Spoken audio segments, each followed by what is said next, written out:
आम्ही शिवबाचे धारकरी शिवसेनेचे मानकरी या शिवसेनेच्या स्फूर्तिगीताचं या ठिकाणी आपल्या सगळ्यांच्या साक्षीनं आम्ही सादरीकरण करतो आहे.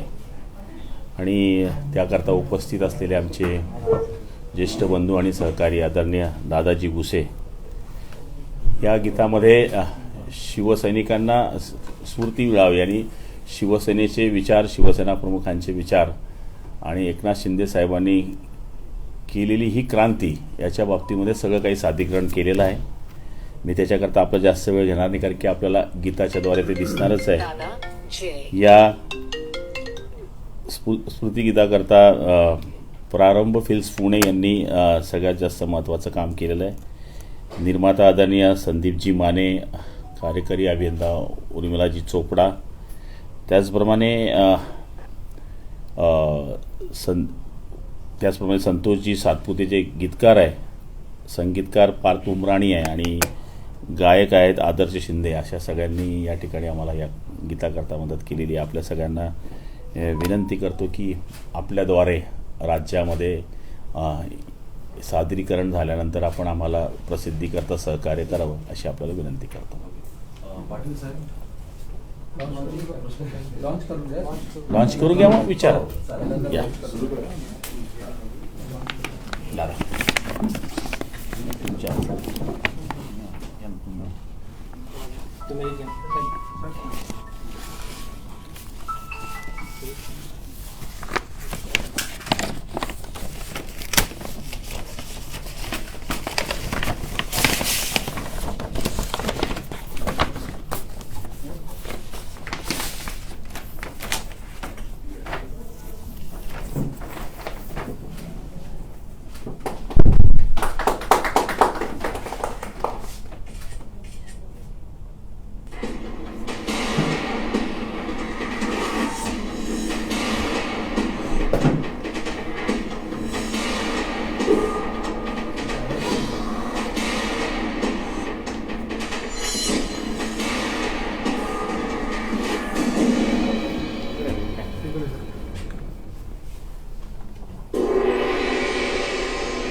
श्रीमंत श्री छत्रपती शिवाजी महाराज की जय.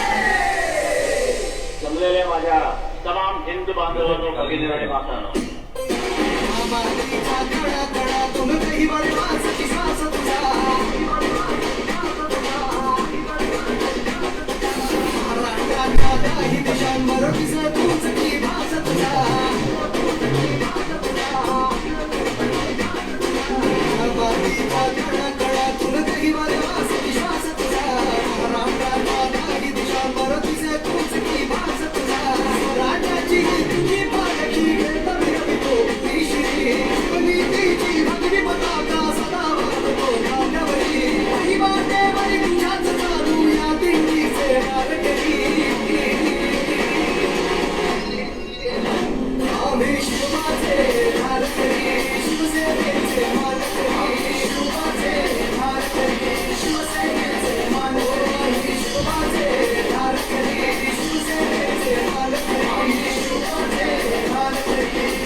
वादळे भय भय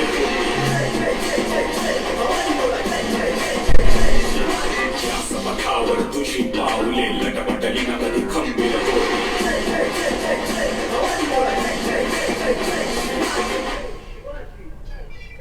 हर हर महादेव. जोडी सारी लेकर तूच तयांचा बसे मना, तुम्ही तयांचा बसे मना, मराठी ताट हो कसे ऐकताच तुमच्या हातवाळी, मराठी मोडी सारी लेकर तूच तयांच्या बसे मना, तुम्ही कणा मराठी ताट हो कसे ऐकताच तुमच्या हातवाळी. हर हर महादेव. अभिमान तू असे आमचा, जय जय जय जय. अभिमान तू या भूमीचा, जय जय जय जय जय. शिवाजी. अभिमान तू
आधी पक्ष, त्यानंतर आता दसरा मेळावा आणि आता आपण गाणं असं पाहिलं, हिंदुत्वाचं एक पॅरलल नरेटिव्ह तयार करण्याचा प्रयत्न असतो मला वाटतं का?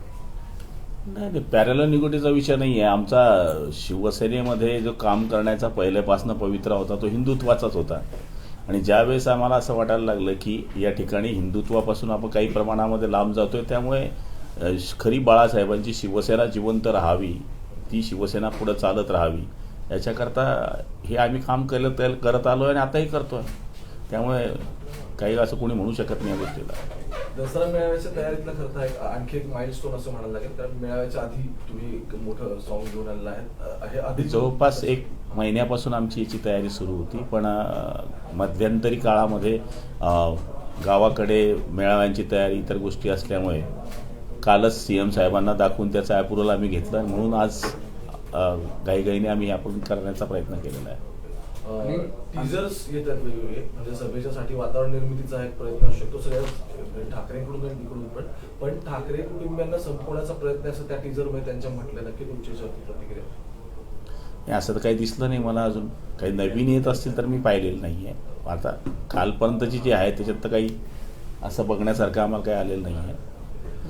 दुसरं अंधेरीचं सीट शिवसेनेने सोडली बीजेपीसाठी, ते कसं आणि त्याच्याकडे तुम्ही कसं बघता? अंधेरीची जागा याच्यापूर्वी शिवसेनेकडे होती, शिवसेनेचा आमदार होता, आता Sitting सिटिंग MLA. नाही, पण अजून BJPने अजून उमेदवार त्यांचा कुठं डिक्लेअर केला आहे? काल बीजेपीने मुरुजी पटेल उमेदवार जाहीर केला, शिंदे आणि भाजप.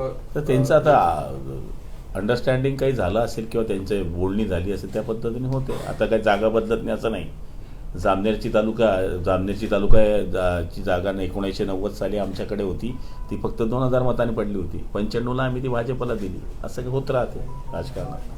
पण आता मग येणाऱ्या काळात सुद्धा तुम्ही या जागेवर दावा करणार का? स्टँडिंग MLA तिथे शिवसेनेचे तुमचे? बघा, आमचा आता एवढाच विषय आहे की ज्याप्रमाणे बैठकीमध्ये पक्षाच्या ठरतं त्या पद्धतीने निर्णय घेतले जातात.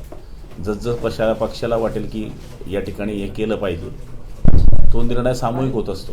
पण शिंदे गटाने जागा लढवावी असं तुम्हाला वाटतं का? हे बघा, त्या शिवसेनेची म्हणजे तुमचीच ती जागा होती. आमची जागा होती, पण आता तिथलं जे वातावरण आहे, काही सगळ्या गोष्टी यांनी पाहिल्या असतील, त्याच्यामुळेच तर ती भाजपला सोडली ना. शेवटी निवडून येणं हा नियम सगळ्यात महत्त्वाचा आहे. आजची स्थिती काय आहे हे त्यांनी पाहिलं असेल. म्हणजे येणाऱ्या काळातल्या स्थानिक स्वराज्य संस्थांच्या निवडणुका पाहता ही कुठेतरी सेटलमेंट झाली असं म्हणायचं? आता कुठलाही अंदाज कुठे लावता येणार नाही, कारण की ही जागेपुरता हा विषय सांगता येतो. हिंदी में जानना चाहेंगे पाटिल साहब कि आज ऑफिशियल गाना लॉन्च हुआ है शिवसेना का, आपके ग्रुप का, इसको कैसे देखते हैं? सामने दशहरा रैली है और उसके लिए इस गाने को कैसे? नहीं, हमारी तैयारी तो उसको 1 महीने से चल रही थी, लेकिन उसको अप्रूवल नहीं मिला था. कल ही उसका CM साहब ने अप्रूवल देने के बाद हमने ये स्फूर्ति गाना यहाँ पर दिया है कि जो हमें गद्दार कहते हैं, जो हमें यहाँ पर संगठना को आपने तकलीफ दी ऐसा कहते हैं, उनके लिए हमने ये गाना तैयार किया है. मुझे लगता है कि दसरा मेलावा जो हो रहा है, हम उसमें बता देंगे कि सच्ची शिवसेना कहाँ है. बाला साहब की लिगेसी, उनका जो ट्रांसफॉर्मेशन है, उनके जो विचार हैं, उनको लेकर के आप आगे जा रहे हैं. शहर भर में दोनों तरफ से बाला साहब के पोस्टर लगे हैं. वो कह रहे हैं कि आपने पीठ में खंजर घोंपा और नई शिवसेना बाला साहब के बेटे से छीन करके लेकर गए. हमने तो बाला साहब जी को नहीं छोड़ा है, उन्होंने बाला साहब जी के विचार छोड़े हैं. हमने बाला साहब जी के विचार पकड़ के रखे हैं. फर्क ये है, तो वो भी बाला साहब जी को मानते हैं. बाला साहब जी ने जो कहा था कि कांग्रेस राष्ट्रवादी को अब नहीं नज़दीक करना नहीं चाहिए, वो उनके साथ काम कर रहे हैं. हमने हमारा रास्ता ढूंढ लिया है कि हम हिंदुत्व के साथ और बाला साहब जी के विचार के साथ चलेंगे. हमने वो रास्ता अपना लिया है. पूरे जितने भी अपोजिशन मतलब उनकी तरफ से टीजर लॉन्च हुए, उसमें हर टीजर में आप लोगों को गद्दार, पीठ में खंजर घोंपने वाला, इस तरीके के शब्दों का उपयोग करते हुए, चाहे वो भाषण के क्लिप लगाए गए हैं, चाहे वो म्यूजिकल तरीके से दिखाए गए. इसको कैसे देखते हैं? और वो जनता के बीच में कह रहे हैं कि आप लोगों ने जैसे शिवसेना वो दिखाने का वक्त आ गया है. गद्दारी नाम का कोरोना हो चुका है उनको, आप समझे. वो भी 2 साल में लोग भूल गए. ये कितने दिन चलेगा कोरोना मुझे मालूम नहीं है गद्दारी का, लेकिन कल के दसरा मेलावा में बताएंगे गद्दार कौन है. यालाच पुढे प्रश्न आहे खरं तर. असं म्हणजे म्हटलं जात आहे की जे टीजर आहे त्याच्यामध्ये असं दिसलं की एकलव्य म्हणून उल्लेख केला गेला एकनाथ शिंदे, एकलव्य एकनाथ शिंदे असं पुढे त्या सगळ्या टीजर मध्ये उल्लेख आहे. पण मग शिवसेनाचा तुमचीचा असा क्लेम आहे, तर मग एकनाथ शिंदे एकलव्य कसे करतात? शेवटी जर कधी तुम्ही बाळासाहेबांचे फोटो लावू नका, बाळासाहेबांचा मागं चित्र लावू नका, तर मग एकलव्याने काय केलं होतं? एकलव्याने पुतळा समोर ठेवला होता आणि आपली धनुर्धारी विद्या दाखवली होती आणि अंगठा कापून घेतला होता स्वतःचा. आता आम्ही अंगठा कापून राज्य चालवतोय. सर, उद्या उद्धव ठाकरे यांच्या सभेमध्ये आनंद शिंदे गाणं गाणार आहेत, त्याच गाण्याला हे तोड म्हणायचं का? नाही, आमची महिन्यापासून तयारी होती. आनंद शिंदेने काल दुपारी डिक्लेअर केलं. आमची महिन्यापासून तयारी होती, फक्त आम्हाला अप्रुव्हल मिळत नव्हतं. गाणं काही 10 मिनिटात तयार होत नाही, त्याला तयारी करावी लागते. ही सगळी मंडळी त्याच्यात धडपड करत होती आणि एक मनामध्ये विचार होता की असं आपण तयार केलं पाहिजे आणि त्यांना कल्पना दिली आणि त्यांनी सगळ्यांनी विचारांनी महिनाभर मेहनत घेतली, तेव्हा पुढे हे लॉन्च झालेलं आहे. किती वाजता मुख्यमंत्र्यांचं भाषण? ज्या पद्धतीने मोठ्या प्रमाणात दोन्हीकडे मेळावे होणार आहेत, ज्या पद्धतीने ट्रॅफिक होऊ शकत आहे, कायदा सुद्धा राखला जाईल, कुठेही संघर्षाची निश्चितपणे आपण जे बोललं ते सत्य आहे. ट्रॅफिकचा प्रॉब्लेम येणारच आहे. त्याच्यामुळे आता BKCवर प्रशासन अधिकाऱ्यांची बैठक सुरू आहे. त्याच्यामध्ये बरेच मंत्री किंवा अधिकारी बसलेले आहेत आणि मला तरी वाटतं की आपला अंदाज बरोबर आहे. काही लोक जमा करण्याचं टार्गेट काय ठरवलं होतं? मंत्र्यांना, आमदारांना काय टार्गेट दिलं? टार्गेट काय असतं बाबा? आम्ही बिगर तिकट रेल्वेने आलेले लोक आहे. 35 वर्षे यायचो तो पहिला गोंडपाट घेऊन खाली बसायचो. आम्हाला टार्गेट नसतं. आमचं ठरलेलं टार्गेट शिवसैनिक आहे आणि शिवसैनिक हा बिना बोलवायचा येतो. आता ठीक आहे, जसजशी जगाची पद्धत बदलली तशा पद्धती बदलतात. आता पायी तर कोणी येणार नाही, गाडी केली तर मग गाड्यांनी आणताय, मग कशाने आणणार? पायी येणार 400 किलोमीटर कोणी? आता माझा मतदारसंघ 600 किलोमीटर लांब आहे. गाड्यांची व्यवस्था तर कार्यकर्ता करतील ना. आणि दरवेळेस करायचो.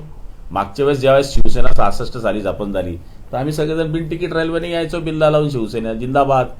जसं सगळं बदलत जातं तसं आपल्याला बदलावं लागतं.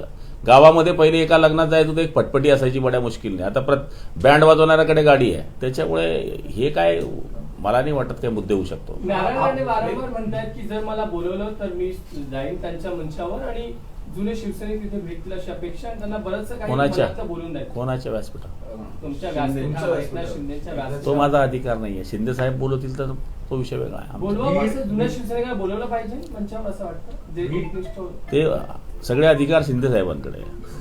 भीड़ को लेकर के लगातार आप लोगों के ऊपर आरोप लग रहे हैं कि आप गाड़ियों में भर भर के बाहर की भीड़ लाएंगे, बीजेपी के लोगों को उसमें लगाया गया है भीड़ इकट्ठा करने के लिए ताकि मैदान भरा हुआ है ऐसा दिखाई पड़े, जबकि शिवसेना आपके साथ अरे ग्रामीण से भर जाएगा ग्राउंड. आपको देखो कल तो देखिए आप. लेकिन आरोप जो है उस आरोप तो करना चाहिए ना. आरोप के बगैर क्या चलता है?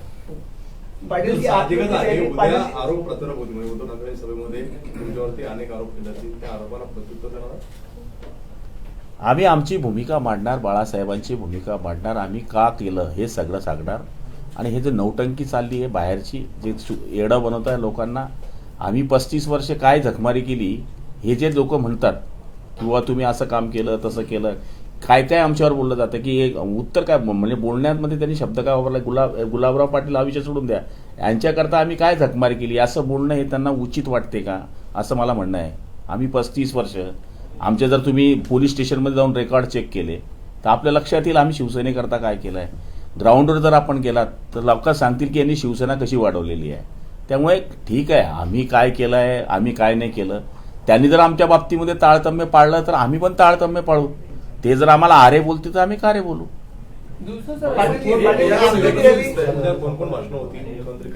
तो अधिकार आमचा नहीं है, तो अधिकार कोर कमेटीचा आहे आणि त्याच्यामध्ये ठरेल. पाटिल जी, आप लोग की रैली बीकेसी में हो रही है, आप लोगों ने पूरी कोशिश की कि रैली शिवाजी पार्क 50 में हो, वहाँ पे उद्धव ठाकरे रैली करें, तो आप लोगों को लगता है कि जो शिव सैनिक है वो किधर अट्रैक्शन ज्यादा होगी? जहाँ पर बाला साहब जी के विचार है, हमारे पास शिव तर्क नहीं है पर हमारे पास बाला साहब ठाकरे जी के विचार है, उधर सोनिया गांधी के विचार है.